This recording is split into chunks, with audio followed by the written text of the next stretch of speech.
What's up guys? Today I'm going to show you some more basic tips and tricks to more advanced, and hopefully if you learn to incorporate them into your gameplay you'll see some major improvements. First thing first though, there's two ways you can play sniper in this game. Either you go like the more short to middle range, or you go really long range. Let's start with loadout, so we have that done.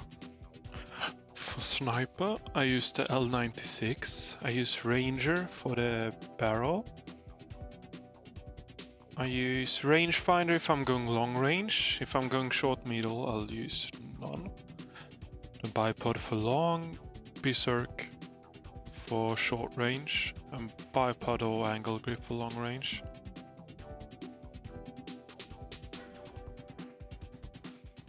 For scope, I'm going tri-scope or ACOG, and then for long range 15 or 20 zoom.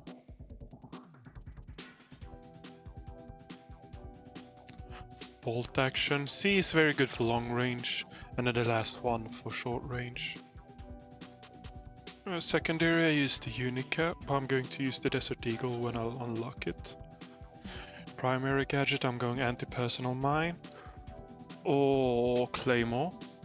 C4 is good as well if you're against a lot of vehicles. Here you can see the pickaxe is not very good breaking walls, but it's really good getting angles and tiny holes so you can look through, be harder to spot. Here's one of the good spots I found. You can clearly see the enemies don't really notice me. Some might do, but not that many.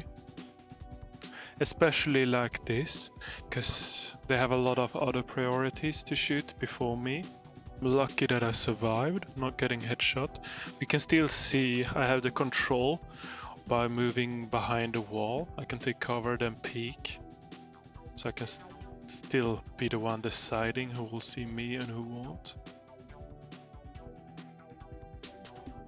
One of the main things I see people not utilizing the most is just normal terrain or buildings. They rather just build on top of a building and then they build their own things, which are very easy to spot. Sometimes I think people forget how easy it is to spot these buildings, and how easy it is at this kind of range to shoot through those holes. Talking about terrain, people don't know how good and easy it is to move around, like bolting on top of buildings can give you really good spots, especially on certain maps. Another thing to think about your sniper position is to not really try to fight enemies head on. Try to find some place next to the main battle. Like this position here in the clip, we can obviously see that the enemies are fighting my teammates on my right, not really noticing me where I'm taking cover. Even some enemies will run straight up to me here without noticing I'm sniping. And that's one of the reasons I would say you don't really need a silencer unless you're like really close to them. But even though with all the explosions and gunfire they won't really notice unless they get shot at a lot. That's usually why I don't just rapid fire shots, because if I hit them not in the head or I shoot close to them, they usually start looking around. Though I don't understand why, but if I hit the enemy, they usually don't really care. The other people around them won't notice. But if I miss one shot, everyone starts shooting at you. Of course, we're going to have to talk about bullet drop, which means that the further your bullet travels, the more it will drop. So if you shoot on 100 meters, usually you can just aim straight for the head, but 1,000 or 2,000 meters, you'll have to aim a lot higher than the head, because the bullet will drop. At the same time, that means as well that it has some traveling time. which means if you're going to shoot at enemies from their side, you'll have to aim in front of their head, maybe even a little bit above, depending on the distance.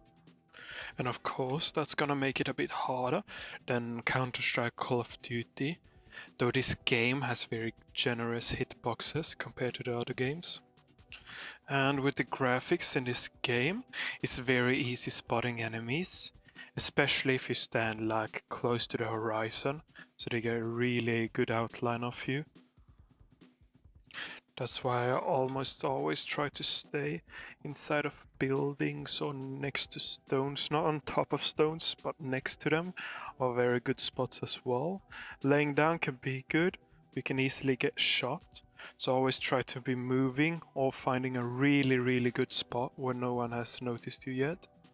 And now for the absolute worst part about being a sniper, is the helmets. They ruin the game, bro. There's only one sniper in the game that can shoot through all the helmets headshot. Though it's not as fast scoping in as the L96, which I prefer to use. Bosavi, you mentioned that you could snipe two ways. Can't you snipe long ranges with a medium scope? And yes, of course you can, but it's not as easy, and you will probably only see the people with a glint. Okay, let's start talking about the real long-range sniper experience in Battlebit Remastered. You usually stand somewhere in your spawn, if you can find a good spot. Basra is probably my favorite map for long-range sniping, because you have good spots on both sides. One with the big ball, and then the other one would be... you can be on the spawn point, but it's not as good as the B point. I like to build this little, I'll call it sniper hut, when I snipe at really long distances. Shields you from incoming sniper shots. Easy to build fast, as well as on 900 meters plus sniping, you'll one-tap people. This is even a better reason to build something like this. Though if I'm closer to enemies, I wouldn't build it, I would just try to hide with a normal sight. Another thing with long-range sniping is that you have to zero in your scope. So if you have the rangefinder on, you can see above my scope to the right I get a number, which indicates how long it is to the target I'm aiming at. So you should point that on the ground close to enemies. And then below that you'll see a number, and I can increase and decrease it up to 1000. You do that by pressing left alt and then scroll up or down if you want to increase or decrease the number. I hope this video helped you in any way, shape or form to increase your kills as a sniper in Battlebit, or at least you got some new perspectives on the role. Do leave a like and subscribe. This was Savvy. Peace out.